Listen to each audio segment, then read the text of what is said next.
దేవుడు నిన్ను ఎందుకు తన కృపలో అభిషేకించి నిన్ను నిలవబెట్టాడంటే, దేవుని నామాన్ని ఘనపరచటానికి, దేవుని నామాన్ని స్తుతించటానికి, దేవుని నామాన్ని ప్రకటించటానికి.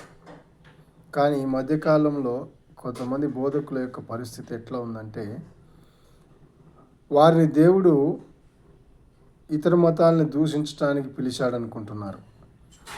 వారిని దేవుడు ఇతరులను, ఇతర బోధకులను ద్వేషించడానికి, దూషించడానికి పిలిచారని వారి యొక్క అభిప్రాయమేమో.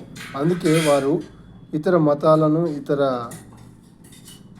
బోధకులను దూషిస్తూ ఉంటారు. అది ఎన్నటికీ మంచిది కాదు. దేవుడు నిన్ను ఎందుకు అభిషేకించాడంటే, దేవుడు నిన్ను ఎందుకు తన కృపలో వాడుకుంటున్నాడంటే, ఆయన రాజ్యాన్ని ప్రకటించడానికి, ఆయన నామాన్ని స్తుతించటానికి కానీ, ఇతర బోధకులను దూషించటానికి కాదు.